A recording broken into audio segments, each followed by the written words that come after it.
Hi everybody, it's Alisamurray here in the Sweet Life Garden, and today I want to talk to you about herbs. You know, many of us, if you've been following my channel, have been planting all of our herbs for the summer, and they've given us a lot of wonderful joy.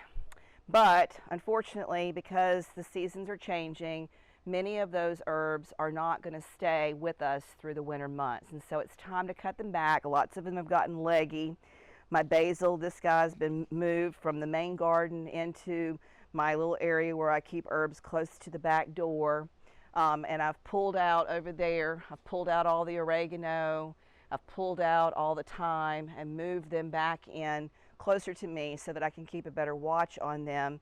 And I've planted a few as well. But as you can see right here, there's some little itty bitty thyme coming in, and we need thyme to put into the main garden with the cabbages because there's a specific moth that likes to eat holes in your cabbage. And if you've got thyme planted in your cabbage and with your broccoli and your cauliflower as well and your Brussels, it deters that particular moth from messing with those particular basilicas. So that's the reason why I've added more thyme into my early seed startings for fall. But I'm going to show you today, I'm going to go ahead and cut some of this basil back. There's just a few days left, really a few weeks left of being able to harvest these guys. I've been doing it and drying it, and I've showed you how to make pesto in other episodes. But what I'm going to do today is I'm going to show you how to take your herbs and freeze them and put them in a cute little cube container so that you're able to use them and drop them into soups and sauces for the fall months when we're not able to have these guys in the garden. So I'll see you soon in the kitchen and we'll show you how to do it. Take care. Hi everybody, it's Alisamurray here in the Sweet Life Kitchen, and today we're going to talk about freezing and preserving your herbs. We've been in the garden earlier, and I have been working for the past several weeks trying to get the beds prepped for fall. I've pulled out the tomatoes, left in some basil, gone back through and tried to pull out the thyme, the oregano, different herbs that I think I can keep winterized over the cooler months in Houston. And a lot of those I'll be able to put in pots instead of having them out in the main garden, and then just bring them into the porch if we have a cool night or even a frost, which is very rare actually in Houston, which is a good thing for me in the zone that we're in for farming and for making a beautiful home garden. One of the things though that you're going to want to do if you do have herbs that you can actually save and keep to be able to use in your sauces and in your vinaigrettes and anything that you're making, soups, whatever, is you're going to want to take them and figure out a way to get them where they're able to be easily used and they're not going to spoil. And unfortunately, you can't just keep them in water in the refrigerator like you do if you just pull them from the garden during the summer months. So one of my favorite things to do, because I always cook with olive oil most of the time, is to just go ahead and freeze them directly into olive oil in the freezer and then pull those guys out and put them into little Ziploc bags. And so this little container that I have, I've gone ahead and done earlier for you, the dill and the thyme.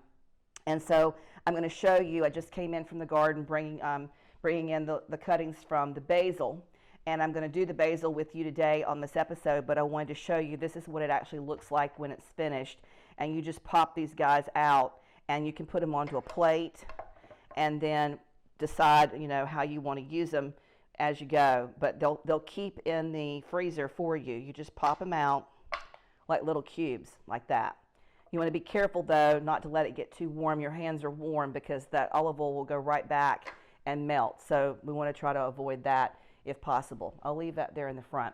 So the first thing that you want to do after you come in from the garden and you've pulled your last ofs, I say, which sort of seems sad to me, but it is what it is. You know, it just is what it is. And so pull in from your garden your cutlings, and we're going to chop them up into little pieces and then stuff them into these little containers. This looks like a little beehive, honeycomb type thing. And we're going to fill them with the olive oil and stick them in the freezer. And I usually leave them in overnight and try to do them in batches. And so it takes about 24 hours for them to get completely solid. And then from there you can just bag them up and stick them right back in the freezer. So this is a good amount of basil that we've gotten today. There's still several plants out there, and we're still seeing fairly warm temperatures in Houston. So they're getting leggy. They're not the prettiest like they were in the wonderful center part of the summertime, but they still smell lovely and they're still very much usable. We just have to save as much as we can. It's always nice if you can too to grow herbs. I've got a lot of people that are in my my database and client base and fan base too that are always asking about herbs, and basil seems to be one of those herbs that everybody can grow. Sometimes the problem with basil is that they're in too much sun, and this year I had put some in the containers. You saw them out there in the garden earlier, and it was fine in the spring, and then I noticed that they were starting to get burned and leggy early, and you don't want them to bolt either. You have to pinch off all of those little flowers that come to the very top. Otherwise, they'll stop growing. So what I've done is I've pinched back that, and then I've got some that are still in the tomato beds that I'm letting go ahead and bolt in hopes that maybe they'll come back on their own in the spring. So there's always that as well, just to see if, you know, if God will just do what God does. So I'm going to take a big bunch like this in my hand, and I'm going to start cutting it into just sort of larger chunks, and then I'm going to come back behind that and cut it into more finer chunks.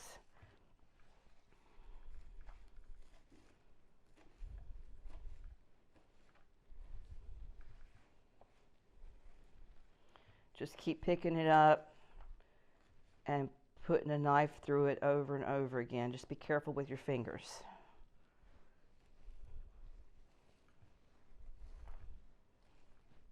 Now I'm going to be doing this with the parsley, the catnip, the tarragon, and I have actually gone ahead and planted from seed thyme for the fall. Thyme in terms of the herb thyme, because the thyme is a very important herb to keep in the garden with the basilicas.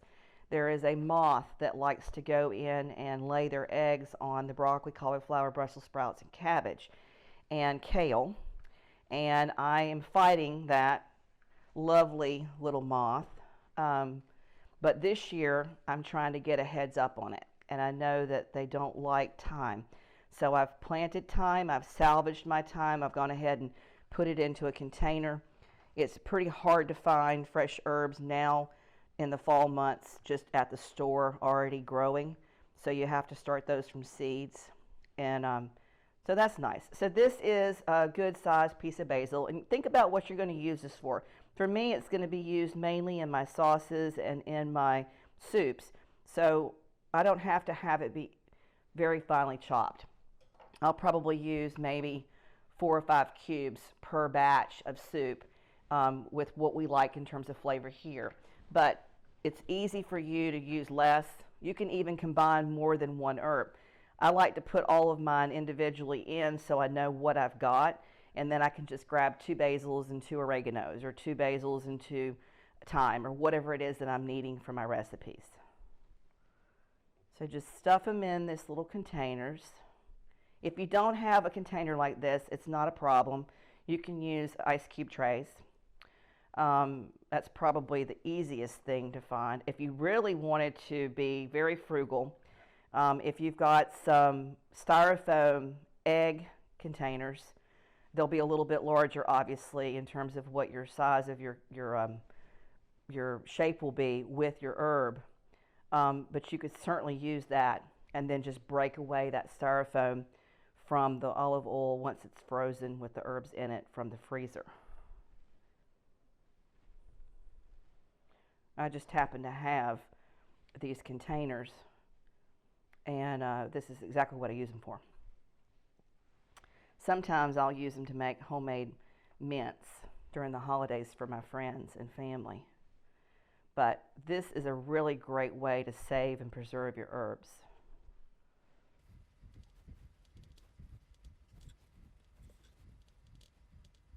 All right, now, the easiest way I've found to get the actual olive oil onto the herbs in this container, and I would imagine probably the same goes for any other container if you're going to use ice cube trays, rather than trying to pour olive oil in and hope that you don't miss it, is I like to put the olive oil in one of these squirt bottles, because then I can just directly put it into the individual little crevices.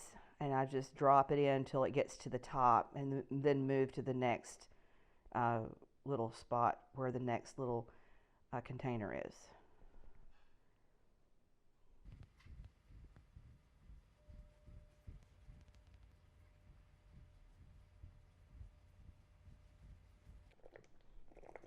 You want to make sure that you fill it all the way to the top.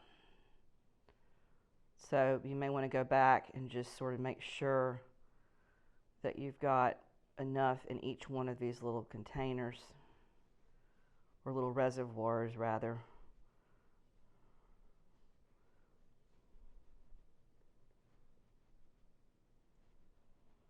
And I have found that actually this particular squirt bottle is the perfect measurement for this specific container for all of my herbs. It's pretty much one full squirt bottle of olive oil to one tray for your freezing of your herbs. And that's it, guys. It's really simple. You just put the top on it that comes with one of these little rubber toppers. Carefully lay that down on there, kind of seal it on there, and then lay it flat in your freezer for 24 hours. And then this is what it looks like when it comes out. Everybody's frozen into their own little individual reservoirs, and then you can just pop them out like you do ice cubes and use them as you need them. Listen, I hope you guys have found some value in this. I always love to try to save the herbs during the end of the summer and make sure that I'm able to use them throughout the winter months when they're not able to grow like they normally do when we've got warmer weather. If you have found value in it, please do me a favor and like and share. Don't forget to ring that bell so that you're notified each week when we drop a new episode. And we look forward to seeing you again in the Sweet Life Garden and how to do the right things with it in the Sweet Life Kitchen. We'll see you soon. Take care.